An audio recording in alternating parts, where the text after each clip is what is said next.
L'impact redouté n'est pour l'instant pas arrivé. Il ne s'agit pas de crier victoire trop tôt, mais manifestement, l'Afrique, qui représente environ 17% de la population mondiale, ne regroupe actuellement que 1,2% en gros des malades. Donc c'est en soi une bonne nouvelle.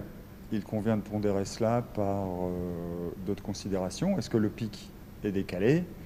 Quel est l'effet des mesures annoncées et mises en place par l'ensemble des gouvernements sur le continent? Quels sont les facteurs épidémiologiques et les déterminants qui peuvent être mis en avant? Ça demande encore à être étudié. Il y a lieu d'envisager l'explication de ces chiffres sous différents angles. L'agent pathogène, l'hôte et puis les conditions environnementales de nos sociétés. Concernant l'agent pathogène, plusieurs hypothèses sont avancées. Il n'est pas exclu que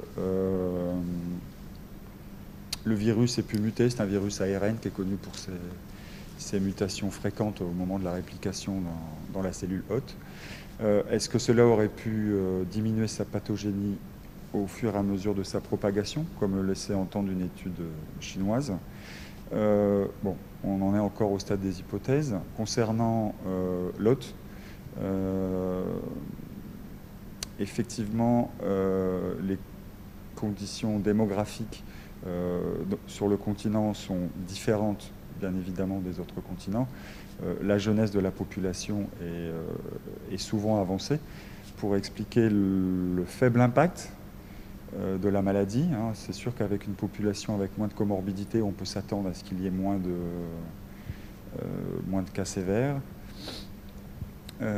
D'autre part, on a pu avancer l'effet bénéfique des vaccinations par le BCG, qui sont largement pratiquées en Afrique, contrairement à d'autres zones où la maladie est moins présente. Tous ces facteurs humains peuvent être une explication. Et puis bien sûr, la grande question est quel est l'impact des conditions environnementales sur le continent.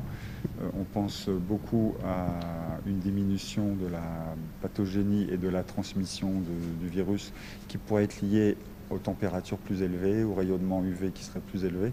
Il y a une étude brésilienne qui tendait à montrer une baisse de l'incidence en fonction de la hausse de la température ambiante. Bon, tout ça, ce sont des hypothèses, mais qui nécessitent d'être confirmées par des études menées sur le continent.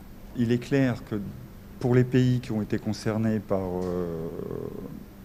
la maladie à virus Ebola ces dernières années, il y a un impact sur les comportements, sur la sensibilité aux mesures barrières, et surtout les équipes soignantes se sont largement inspirées de ce qui avait été mis en place au moment de l'épidémie à virus Ebola pour le répliquer en partie sur cette pandémie actuelle. Donc il y a un effet favorable, surtout au niveau des équipes soignantes, de l'expérience à virus Ebola et des gestes et des réflexes acquis à ce moment-là.